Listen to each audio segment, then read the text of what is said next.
reliably watermark AI content. It would also mean that people start to rely on that watermark, and therefore bad actors would be very easily capable of generating content without a watermark and then pushing it into the world and people believing it's real. We do this 24/7. We are on every model, every news, every report to read everything.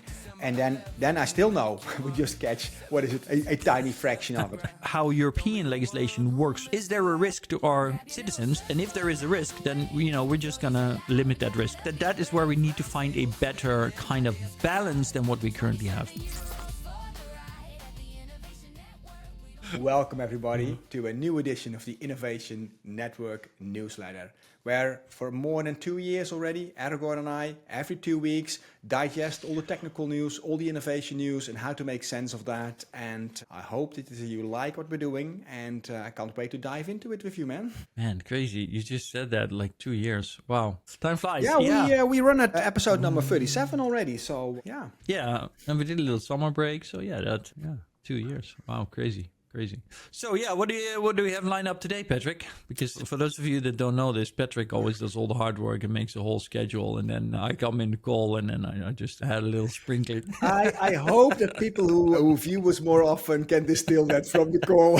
Now, let's look back at the past week. I know that we both had some interesting sessions. I look back on two completely different sessions. I had on Wednesday a CFO dinner. It was in Belgium with CFOs of large corporations. And my takeaway from that specific session is not that I was scared a little bit or surprised, but it was amazing to see the average level of the CFO talking about AI and the role they played as the CFO is the right-wing person of the CEO, right? Those two people should do it within an organization, roll out a strategy. Yeah. But based on all the conversations, they were not that far. And to give you an example, one of the things that we were talking about was about how do you make it that it is secure. So we have to do, for instance, most of them are working with Microsoft, so everything has to be in Microsoft, so we know it's secure. And meantime, if you ask the question how many people are using ChatGPT, they all know more people are using ChatGPT. So you get a whole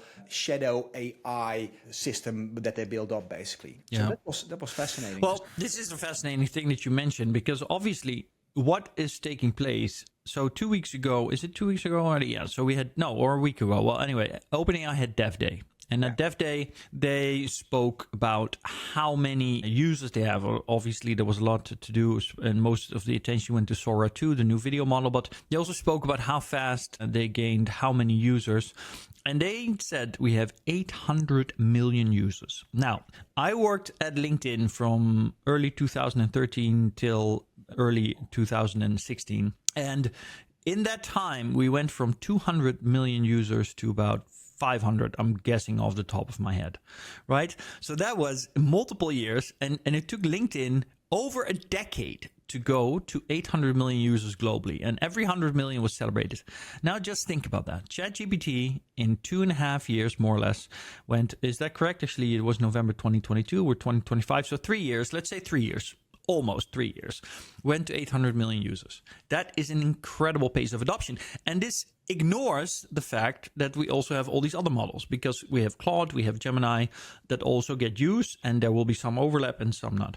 But now take into account what you just said about companies. A lot of companies are looking to adopt AI, but a lot of companies are still very far behind. And most users don't even get AI from their employer yet. And all of these people getting pressured by their environment, 800 million people using ChatGPT, saying like, why are you not using ChatGPT? Have you tried it yet? Have you done it yet? Right? So you can't stem that flow. These people are going to start using ChatGPT. We're also passing, I can still remember that, let's say 1.5 years ago, people were a little bit silent and secretly using AI. It felt like cheating, right? People said it as well. Yeah. Did you do it to yourself or do you write? I sneaky used AI. We're beyond that border, right? Everybody is using it. So if you're not giving all your employees access to these tools, you can bet on it that they will use your company info in ChatGPT or with DeepSeek or whatever. Yeah. Talking about numbers, have you seen this study? Just a small segue, but I want to show you this. I recently bumped into this study from Menlo Ventures. This is 2025 State of AI report. And they are not only looking at ChatGPT, but all users. 5.8 billion users is Oh, what this is is- as a global usage, which are not daily users. Those 800 from OpenAI are weekly users, and they have measured 600 million daily users of AI. But you see also 76% of Gen Z is using it, and almost 50% of boomers, right? So it's also quite evenly divided across the entire population. Yes, but what I find interesting, and actually, because when we opened this, I looked at it and I was like, whoa, I thought millennials were making more use of AI than Gen Z, because that is the kind of signals that I got from the data. And then I looked at it again and I realized that although the total amount of people that have accessed occasionally AI, Gen Z is higher than millennials. If you look at the bottom part, which is the daily users, you actually see that millennials are a higher number of daily AI users. And They also work, so they're more work-related in Gen Z, maybe not. That could be... I think that might have a lot to do with it. I think that the fact, exactly, you're making it, it's driven by their careers. But this also ties into what you just said before. So many of these companies are still like, what are we going to do with it? And, the best thing they can come up with is, let's get a Copilot sub. But the reality is that their employees are very rapidly adopting this technology.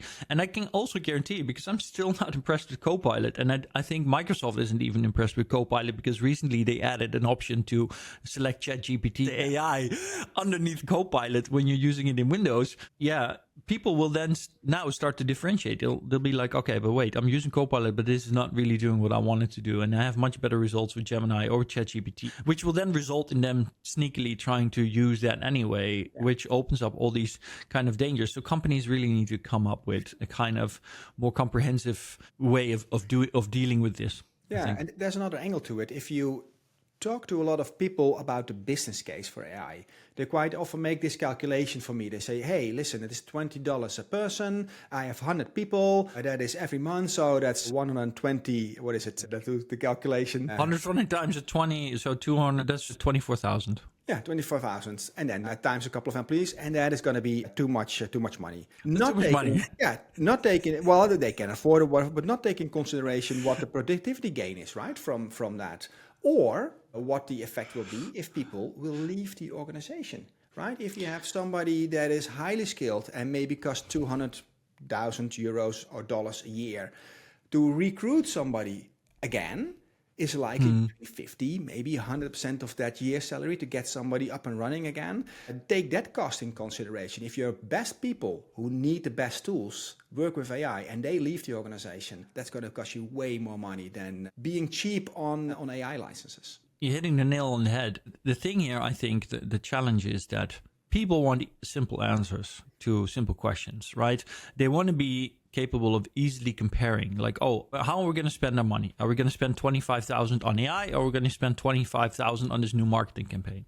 And then the marketing campaign says, well, this will get to so many clients and eyeballs. And they're completely oversimplifying the return on investment calculations and the kind of, domino effect or extended impact of these things. And it goes on multiple levels as well, because think about it. What are people saying? Oh, AI costs too much energy. But are they really taking into consideration the return on investment? Not just today, but over 5 years, over 10 years. How many people will be saved from dying from cancer because the AI that we're developing and the investment going into it leads to, for example, new medication? Or are they taking into account how much energy we might be saving on the grid, making our grid more useful because AI models help us to become significantly more efficient, right? So on every level, whether it's in your company with your employees and a return on investment and potential cost of not investing, which is also important, versus on a higher level and a lower level, it's on every level. And people are just completely looking at the wrong metrics for that kind of thing. Yeah. But by contrast, the next day, I had a keynote for a company called UpLearning. And they have a learning management system. They resell Docebo, which is an AI learning system. But that audience was extremely AI savvy. Everybody knew exactly what I was talking about. They were all testing with it. There was, after my presentation, a panel, and there were some interesting companies there. ATN was there, but also Rituals, for instance. And that lady was just leading, not a small department, no, a complete virtual team within the organization that all had licenses, that all are doing cases, that they're creating business cases on to evaluate what is working, what's not. That made me very happy, because that's one of the pitches that I usually give. How do you serve these waves of change? And most of the organization were indeed on a quite high level playing with it. So that was the opposite. Polar opposite. Oh, that is encouraging. I was last week. I spoke at the Deloitte Stakeholder Day, which was on the same week as the AI Summit in Amsterdam. I think that was not an accident, and it was a very, I would say, very exclusive little group, maybe 30, 40 chairs, board members, CFOs, CTOs, and it was very much. And this is by no means meant in the wrong way, but it was an old boys network, and that was very obvious. Everybody knew each other, but these were some of the most influential executives in the Netherlands, and on the one hand, I was positively surprised by their interest and also their willingness to engage with us. I was on stage with Locke Morel, Professor Locke Morel, of course, in the University of Tilburg, and she's the head of the Dutch Authority for Financial Markets, and then Mark Verdonk from Deloitte himself. And we had an extremely interesting conversation, and there were some really good questions, but at the end of the day, the amount of direct experience that these people had, because most of these were board members that were in one way or another either interested in AI, already effectively kind of, chief AI officer or advising chief AI officers. The actual experience and knowledge that they had was, I would argue, very, very limited. And that is slightly worrying, right? Because this is at the top level. They're only now starting to come around to it. And then what was even more worrying to me is that multiple of these people came up to me and said, oh yeah, we were at the AI Summit and we saw Karen Howe, who was also at Lubach, and her book, Empire of AI. Talk about Karen Howe. But that is the thing. A lot of these people are listening to people like Karen Howe, and they really think that these people are giving them an incredibly important insight into, the all the negative potential sides of AI. But I was criticized. I made the classical Aragorn mistake. I was on LinkedIn and I criticized Karen Howe underneath a post by an AI philosopher ethicist who was also feminist and very much supporting Karen Howe's performance at Lubach. And obviously I engaged and pointed out how she very clearly demonstrated to have a massive lack of knowledge on the topic she's discussing, and that was not taken kindly. But this is worrisome, right? There's because everybody's talking about this topic now, and so many people out there are just pushing things with a New York best-selling book, giving this extremely negative kind of understanding and completely misplaced and often even close to misinformation about what AI is, how it works, what it does, what its potential up and downsides are. And I'm super worried that we'll get the same thing as happened to nuclear energy in the 70s. There'll be some mass hysteria about potential downsides, which will completely... because we're afraid and do not understand it. Yes. We get something like that. Yes. Yeah, that's a possibility. Yeah, I was also thinking while you was talking about this, maybe for getting back to the CFO group of people, maybe it's difficult also when you're in such a position to maintain the news, right? We do this 24/7. We are on every model, every news, every report to read everything. And then I still know we just catch, a tiny fraction of it. If you have such an incredible job, it's difficult, right? So while, for instance, the learning managers that are running, have the responsibility to educate an entire organization with AI, they go all in on it and learn more about it. That doesn't... You're such a humble guy, Patrick.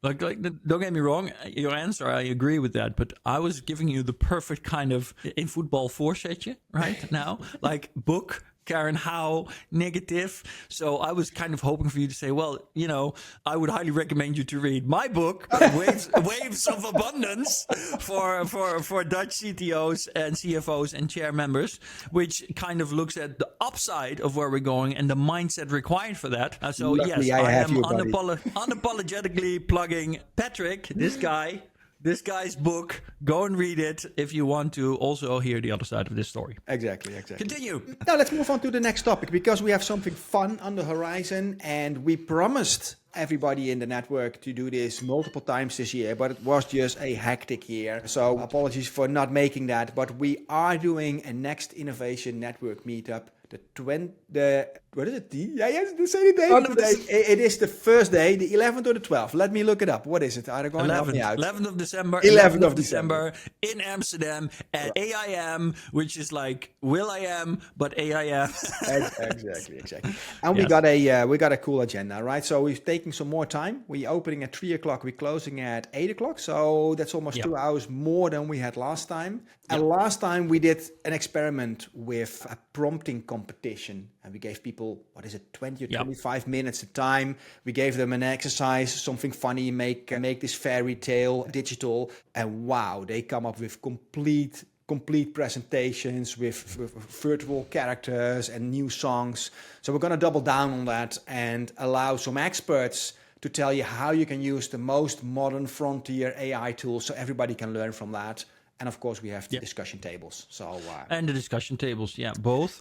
And I would like to stress that when we were at AIM and I spoke to our contact there, Nadine, she's like the operational or event space manager, whatever you want to call it. She spoke to me and I told her about what we were going to do, and she said, "Oh, this is so cool. I also want to come."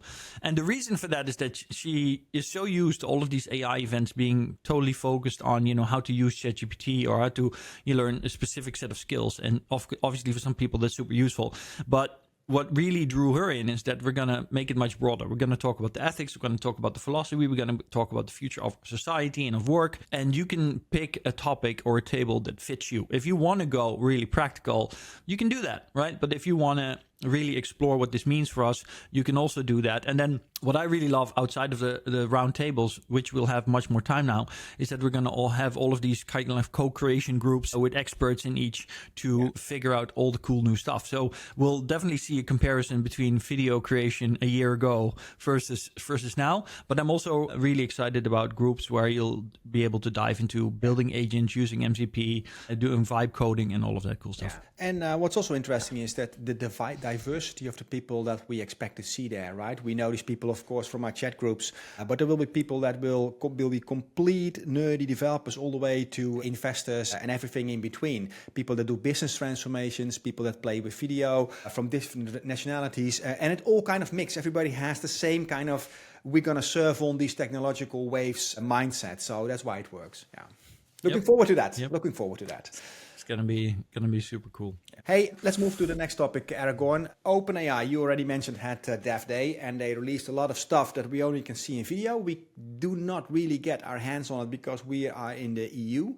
But what's your takeaway? Let's start with Sora, maybe. Yeah, well, yes, I was blown away by Sora, and yes, I think that some things it does really well. And maybe in the hands of an expert. So this is something that I would love to get, for example, Jan Willem Blom's input on. He's in our innovation network group, and he's, I guess, by far our most skilled professional when it comes to video making. But the idea that I get is that there are definitely some use cases where Sora is better, but there's also a lot of use cases where using VO3, the model we had from Google, or Seed Dream, which of course is the other alternative here at the top level, are just as good. And that's also my personal experience when it comes to just generating video. However, as you pointed out in our prep, none of these models basically have a one-click and go option to insert yourself or other people in a cameo, as Sora calls it.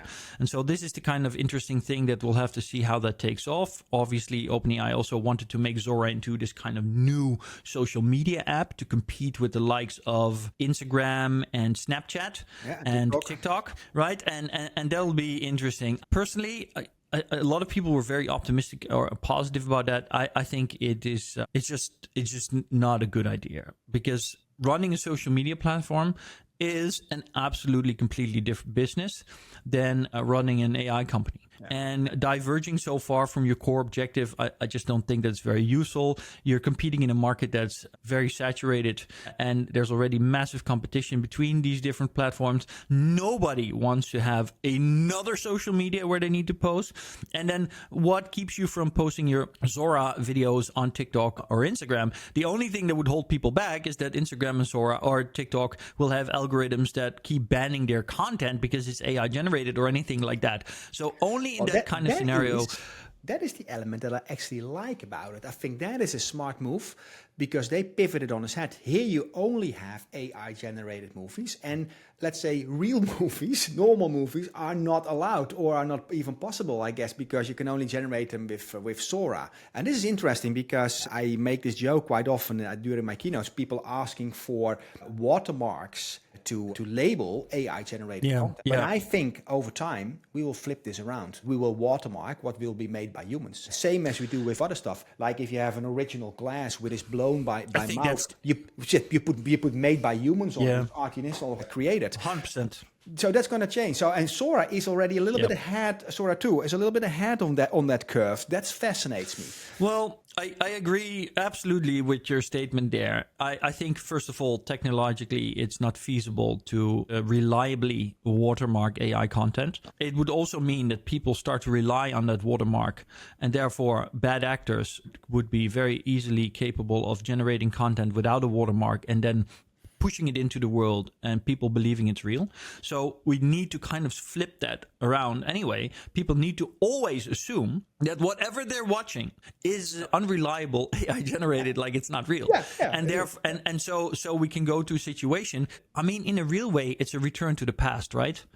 In the 80s, pre the abolishment of the fairness doctrine and the degradation of modern media, you went to a newspaper because you knew that a certain newspaper was an actual reliable source of journalism and that you could rely on the news that they were giving you. And that has degraded over time as social media and other forms of media were very commercialized and focused on profits and eyeballs.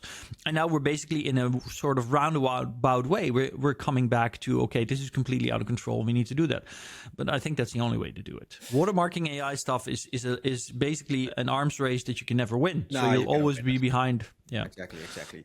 And then we have the content itself, because since Sora was released, of course, all the other social media channels are overflowing with Sora content as well. And my first initial when I saw it was, it's not for me. It's nothing for me. I don't like all that content. But honestly, the content that I enjoyed a lot on Instagram and everything was Hawkins in his wheelchair on a skate ramp, Michael Jackson stealing a pizza, and all these kind of things. And what was it? Albert Einstein in a UFC fight.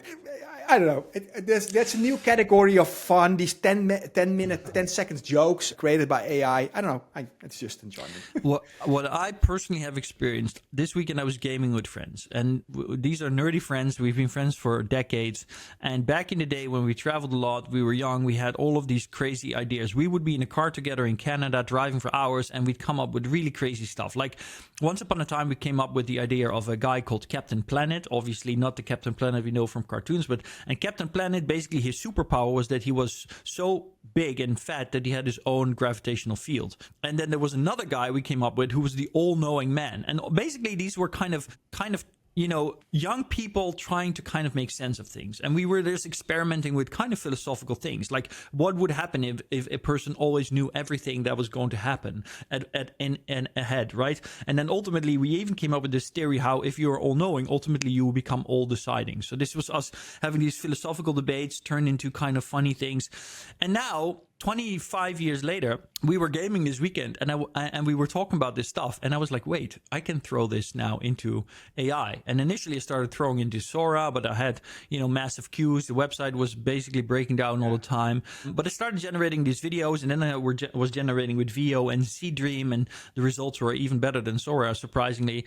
So that's one thing. But the thing is that it allowed me to turn ideas we had 20 years ago instantaneously into real tangible kind of content, which then in and of itself kind of really triggered us and inspired us to kind of think about it again and to kind of think, oh, wait, what was the great stories we had? Can we turn this into a video? Can we turn this into a story? Can we turn this into a comic?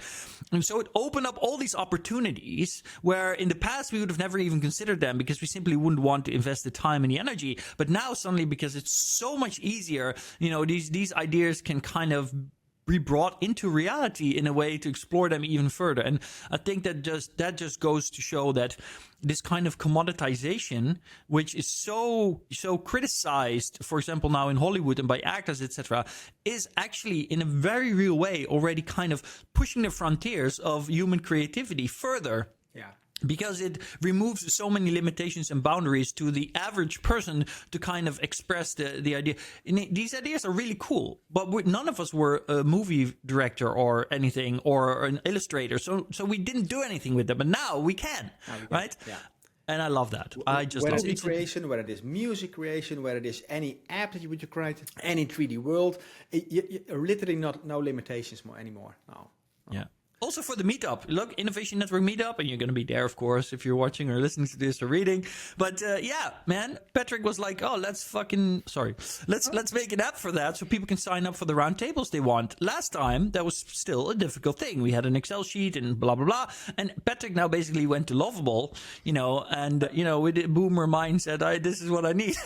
Bum, there we go. Like 5 minutes later, we have this wonderful, beautiful app. And I was just blown away because Patrick, in this sense, is already further ahead than me, because this was the first thing he thought of, and it took him 15 minutes, 20 minutes, and it was there, and it looked amazing, and it's going to be super cool, and it's going to make our whole event up to the next level, feel more professional. It's so cool. One more thing I totally agree with you about the coolness of that app. But one other thing that I wanted to highlight is this fact that they could chat with apps like Booking and Gen and Canva right from the chat interface. I don't know how they call it. It was Apps SDK, I think, was also launched during App Day. But it goes to show that we don't need any browser anymore. We don't need all the different apps anymore. And they are really becoming a layer. ChatGPT is becoming a layer where you just have a conversational interface. You just ask what you want. And now you still see that they are using Booking, but it kind of moves to the background, right? It all becomes, and that's the big play. It becomes an operating system if you're a platform on its own. It does. And I think that's awesome, but we also need to be realistic about what that means, right? Google just made a big change. Basically, they went from 100, 100 listings.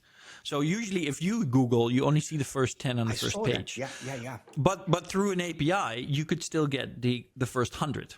And so for AIs, they would go in and search, and then they would get the first 100 results. And so in terms of, discoverability, etc., this was really big. Also, in many other ways for SEO optimization, etc., etc.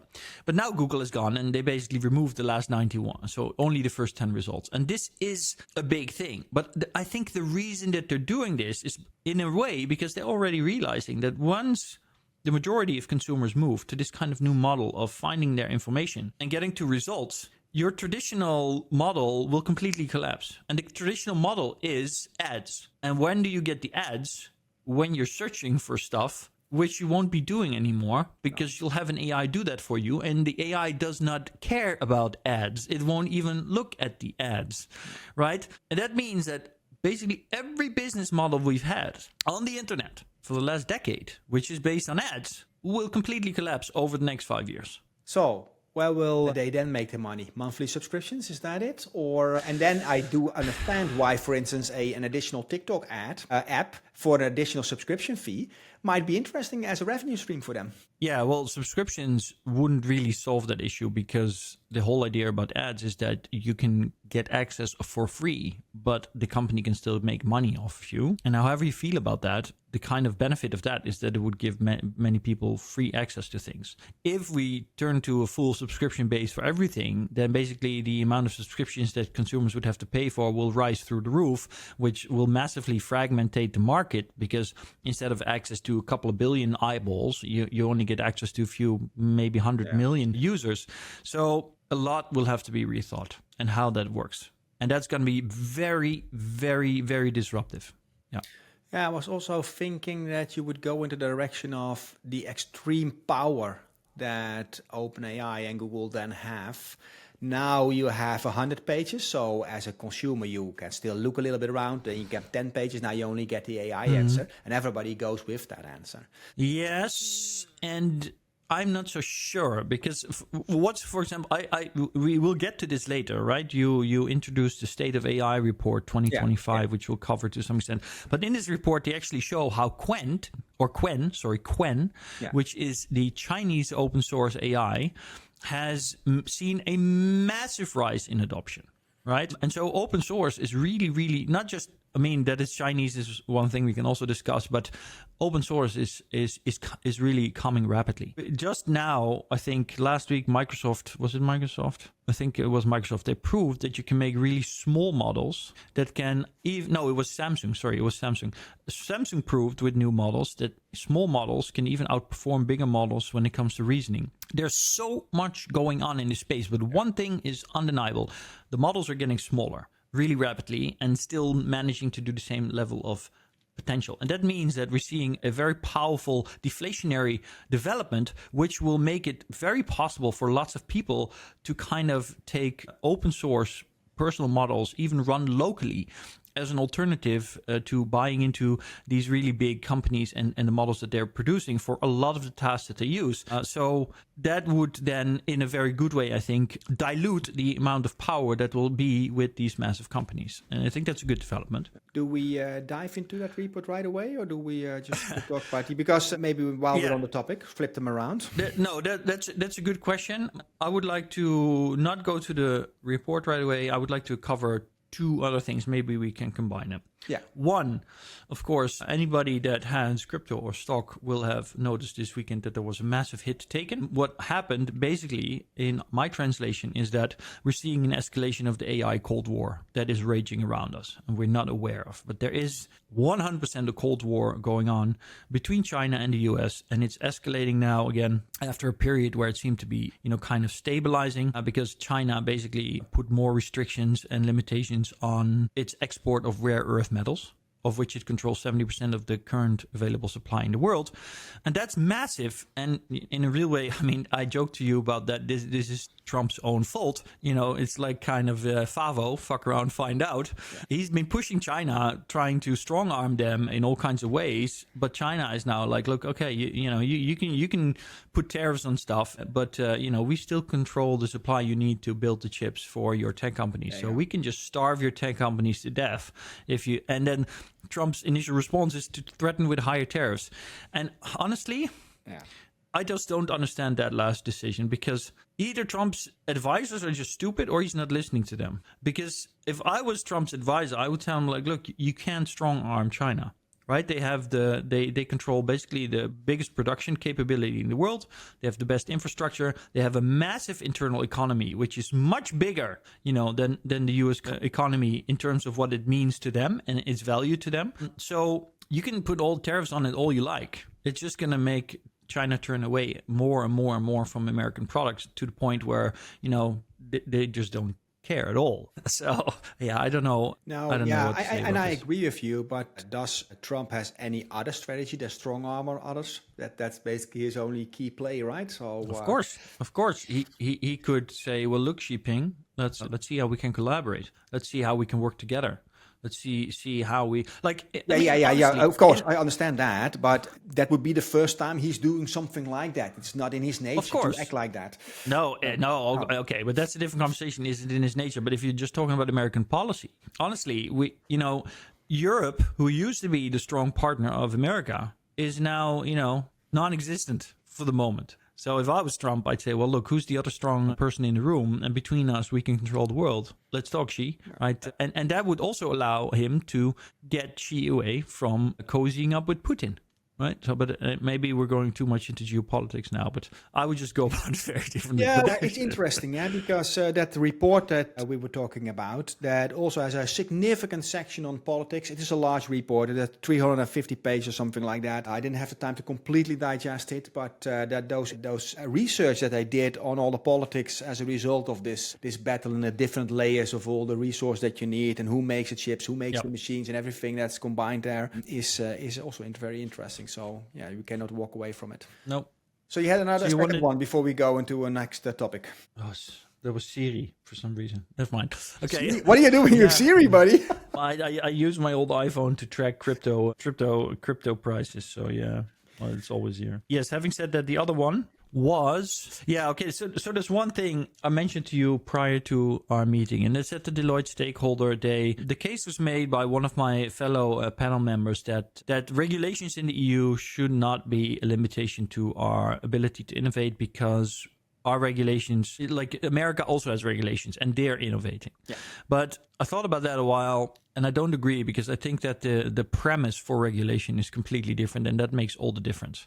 Now, I'm not saying that we should go completely the America way. We know from other industries or other areas, like, for example, the food industry is a great example, that America's way might not be a good choice for the safety of consumers. But I think it is valuable to point out that America basically looks at the probability. So, is the probability 1%, 10%, or 50% of our consumers getting sick or having some kind of negative impact? And they're very willing to take a lot of risk. I mean, let's face it, their gun laws show us exactly how it is. They're perfectly happy to sacrifice 50,000 people a year just so they can have guns because they think guns are important. That would be unthinkable in Europe. And that's really how European legislation works. Not always, but often. It says, is there a risk to our citizens? And if there is a risk, then we're just gonna limit that risk. Point. Yeah. Period. There's a risk to one single citizen. We're just not going to. Yes. Do it. Yeah. Exactly.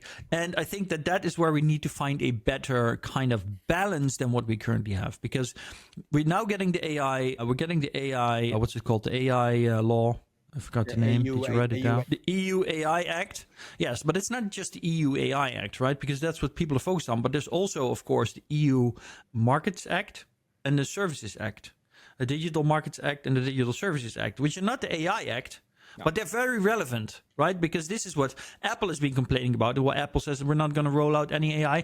And it's actually not the AI Act that is limiting, for example, the rollout of Meta's new glasses in Europe with AI, or, for example, access to Sora's Cameo. It's not the AI Act that's limiting them. It's the Digital Services Act that's limiting them, right?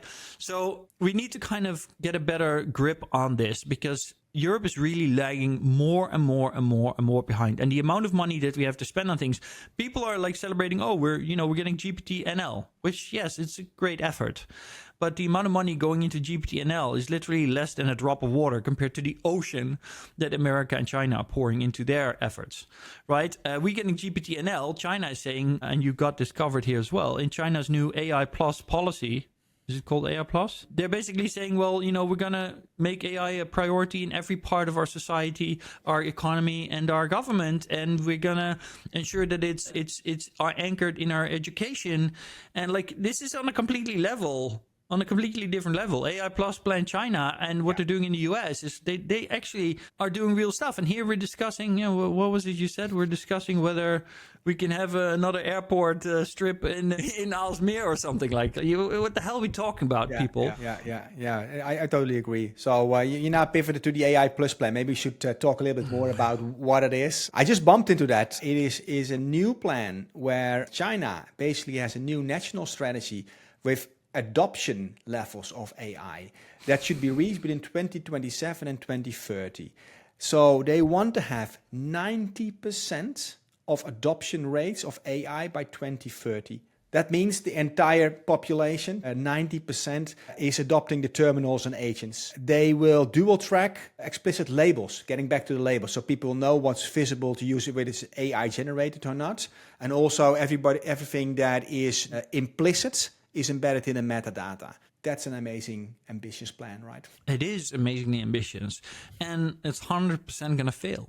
But that is exactly the point, right? Because China here is basically adopting the Elon Musk strategy. We're just going to go hard, we're going to fail, and then we're going to adapt to that, which is completely the opposite of the European approach of, we're going to avoid as much risk as we possibly can, and we're just not going to try, and then we're going to end up in the second dark age. That is well put. Yeah, we're not even going to try. So you better just fail big and hard and then pivot and learn from it. That's the way to do it.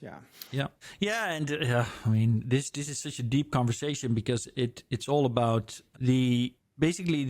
how Western democracy, or European democracy, as you say, because it's not even American democracy, and its ability to deal with this kind of rapid change, right? And then comparing that to China's ability as a single party. Well, you may think of that what you want, and their kind of collectivist idea. And at the very least, I think this should really force us in Europe to kind of rethink. I'm not saying we should adopt a single party system or communism, but we should really take seriously that for the first time in 200-300 years, we are at a vast disadvantage, and we'll need to find a way to deal with that. And we need to find it really rapidly, because this plan for China is in 5 years. It's about the next 5 years. It's about the next 5 years, yeah.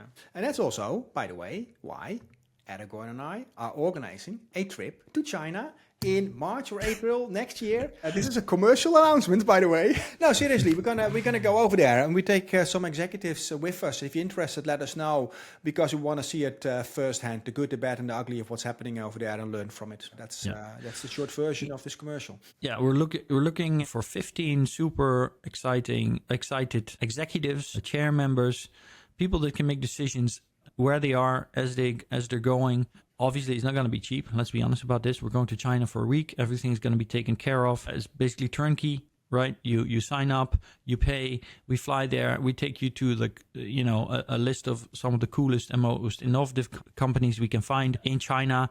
And obviously, one of the reasons we get to go there is because we tell them we're bringing you. So you need to bring something to the table as well. A real interest from your own organization, your company, or whatever it is you represent. But we're going to make that into the most valuable trip that you could possibly have, explicitly looking to innovation in the East versus innovation in America, because that's where it's really at. And you come back with that filled with new insights, filled with new inspiration, and filled with much better capable of making the right decisions for yourself and your organization. So if you're interested, sign up. It's going to be in March, and we're hoping to fill that list pretty soon. Cool. Now, let's talk about the State of AI report a little bit. Yeah. Let's bring it up the screen. We're not going to walk through it, but just to present you the look and feel of it. I saw this over the weekend, and I read it this morning. There's a short video of in here, but this is a 350-page report that has a long introduction and research part, then goes into all the industries, the politics aspect of it, and it has some predictions of the future. And I've made some notes here about it. So one of the things that was noted, for instance, is open sourced versus closed models is now a global battleground. Of course, between China and the West, that we've just been talking. The AI agents for memory, reasoning, and planning are maturing fast, redefining what we expect from intelligent systems. I would like to go ahead. To catch on to that one. Specifically, they mentioned in the report how in the last year, there's been this incredible progress in terms of AI's capability for reasoning and mathematics, where it's now at an academic level in many ways, which was completely unthinkable 2 years ago. And this is so relevant because I mentioned before, I was at the Deloitte Stakeholder Day, and there, time and time again, the experts and the people in the room were talking about, not about AI, they were talking about LLMs. They were kept using this word, LLM. But an LLM is a large language model, and that is basically irrelevant to a large extent, because we're not dealing with LLMs mainly anymore. We're dealing with LRMs, large reasoning models now. This is where the progress has been. And as you pointed out, maybe you'll do that again prior in the prep, people are looking at IQ. And obviously in the last 2 years, I said, well, IQ has progressed from 65 on average to now 136 on average, which is a pretty significant growth if you compare it to human progress. But that is not exponential growth in terms of IQ, right? So people are like, oh no, you see, AI is not progressing exponentially.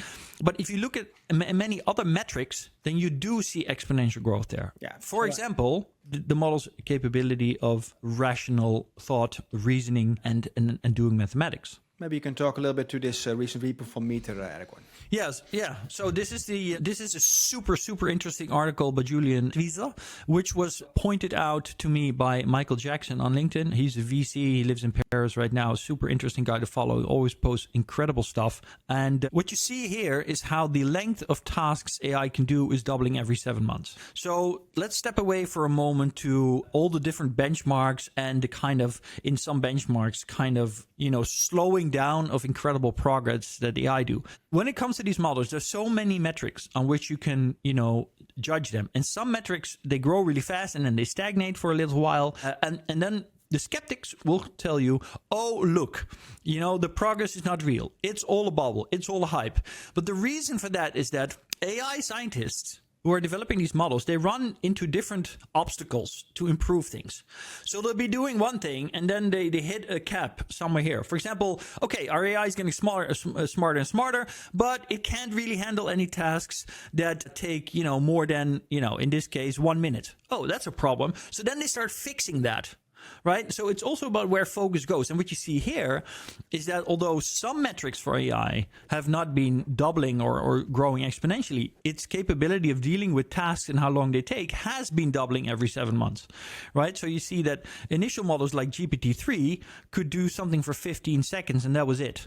Whereas the latest model in here, which is Sonnet 3.7, and we're already ahead of that, I think, can do tasks and work on it for an hour straight. An hour straight, right? So if this continues for another 7 months, we'll be looking at, a half a year from now, models that can work for 2 hours at a row at a single task.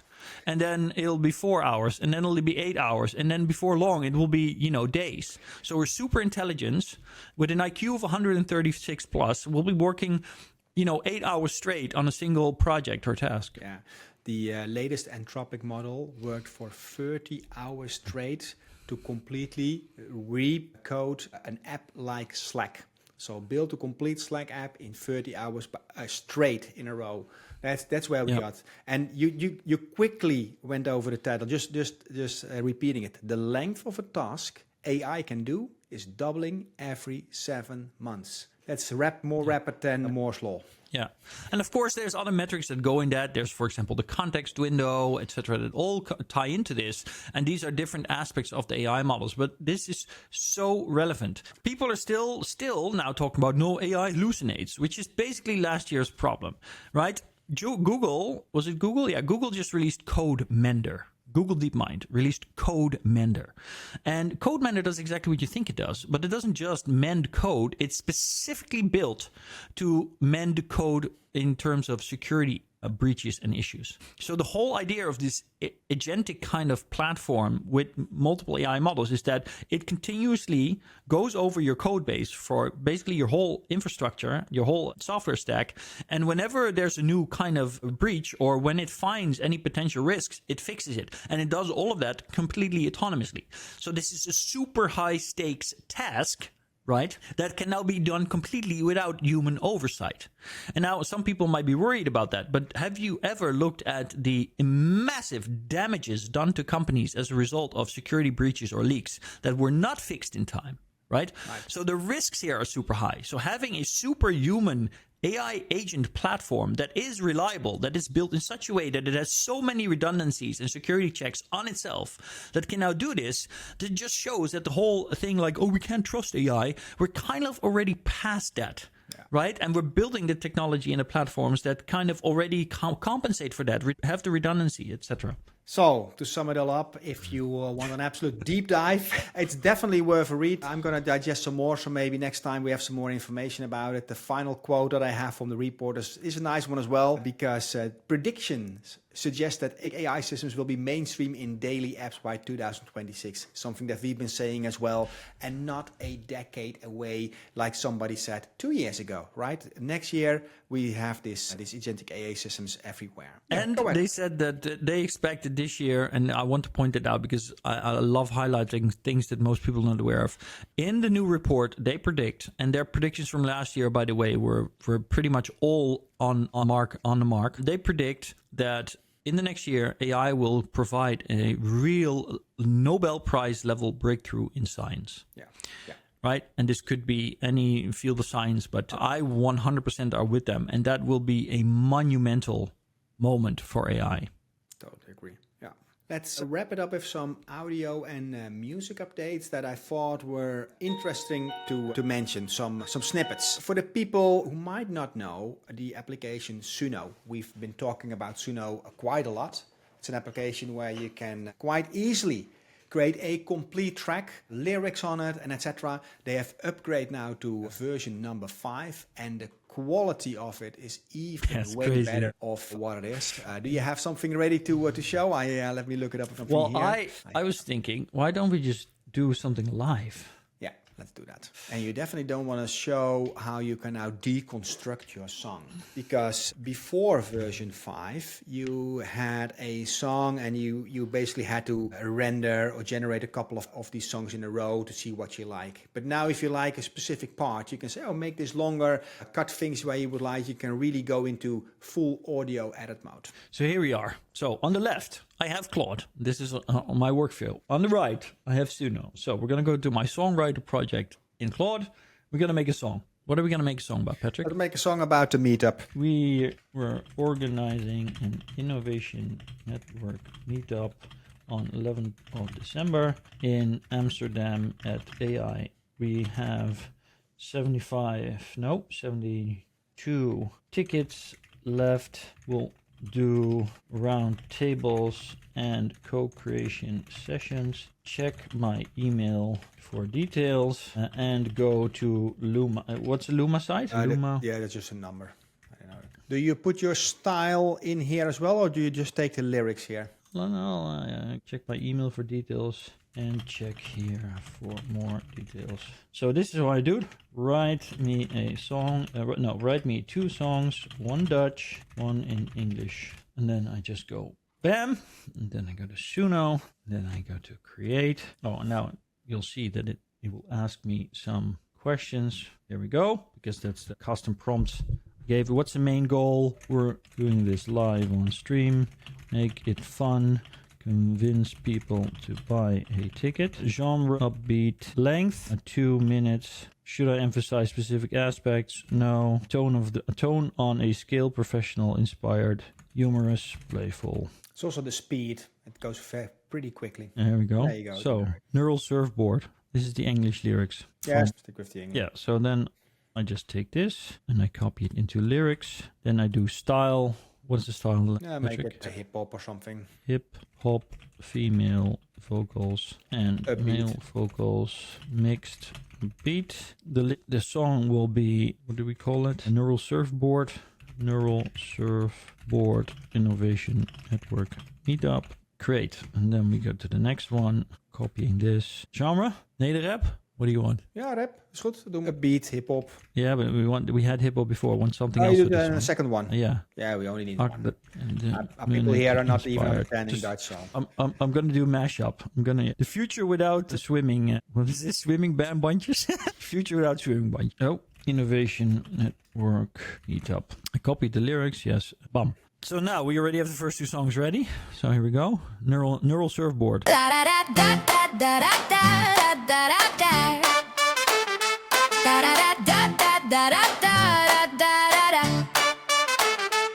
They said the future's coming fast, but baby, we were already here. Got exponential on our minds and innovation in our beer. No PowerPoints, no boring talks, just brains colliding after dark. AI. All right, and the second one. Yeah, come on. Yeah.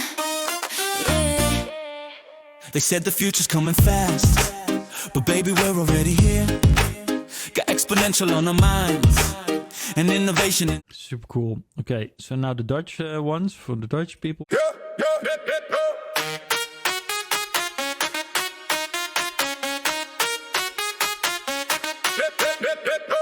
Heb je zwemles gehad, mijn friend? Want we duiken in de toekomst diep. Geen panelpresentatie alleen, maar ideeën die je nooit meer vergeet. Bij AI gaan we los, 11 december is de dag. 100 mensen, rond de tafels en een netwerk dat je nooit verwacht. 72 tickets over, snap je dat?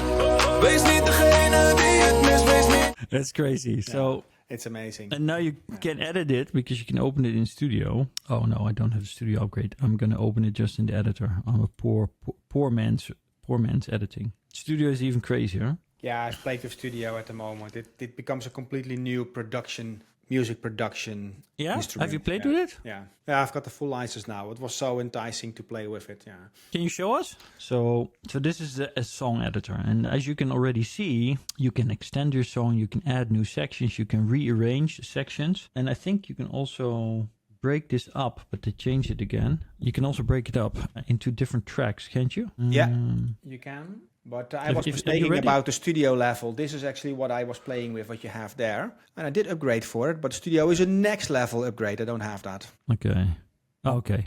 Yeah, and so maybe they moved this, because I did use this before and I don't see it now. Maybe this is now part of the Studio, but before I could even break the song into different tracks. Yeah, I could do that as well. Yeah, exactly.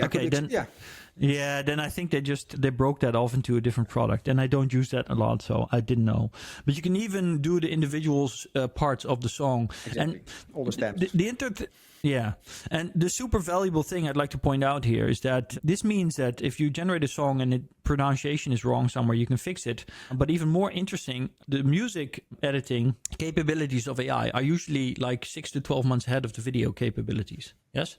So that means that I expect that in 12 months from now, we'll have the same kind of granular control, track level, very, very precise in video, where you can say, okay, I want to have this person move like this. I want to have this person move like this. I want to have the camera turn around them. I want the audio to be different than what we got with it, to the level where you can basically kind of build, as a director, you can build the perfect scene with AI. Hello, everybody. It's post-credits Aragorn here. So in this week's Innovation Network newsletter, we announced our Innovation Network Meetup. Wow, it's a tongue twister. Yeah. But I have another challenge for you. So with the Meetup coming up, as you saw in the newsletter this week, we did a live demo of how you can use Suno to create a really cool song.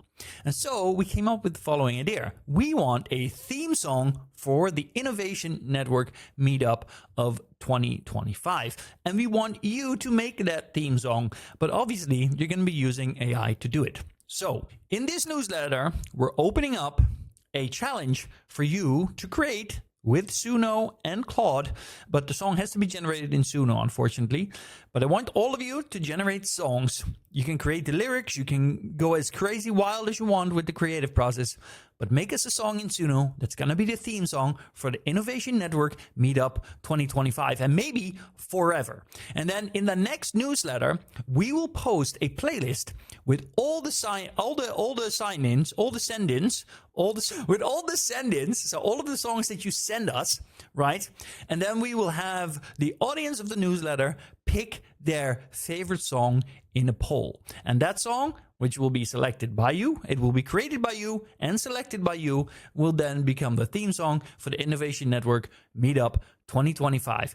I'm super excited about this. I can't wait to see what cool stuff you make. Now, if you happen to also make some really cool video with AI to go along with it, that would, of course, be extra points. You know, not hinting at anything here, but there might be a little prize at the end of this. So if you haven't already, go and check out Suno. Go and make us an amazing song. We're looking forward to all the crazy, creative, cool stuff that you guys make for us and for yourself. So that's it. Post-credits Aragorn signing off. And like they say in the Netherlands, see you later. Oh, P.S. I completely forgot to tell you where to send your songs. If you've made your song in Suno, just send a link, the share link for the public song, to hello@innovationnetwork.com, which is our email address. Or just send it to us on social media or in a WhatsApp or whatever. Anyway, you know how to find us. We'll add it to the list. Then we'll add it to a playlist on Suno. And the playlist will be shared on the next newsletter. So that's it for now. And I saw a news article that this year alone, Spotify has removed 75 million AI-generated tracks. So it's not a hidden secret anymore, this application. 75 million, that's huge. 75 mil. I'm not even surprised. I bet some people made a lot of money while they could using this. Yeah.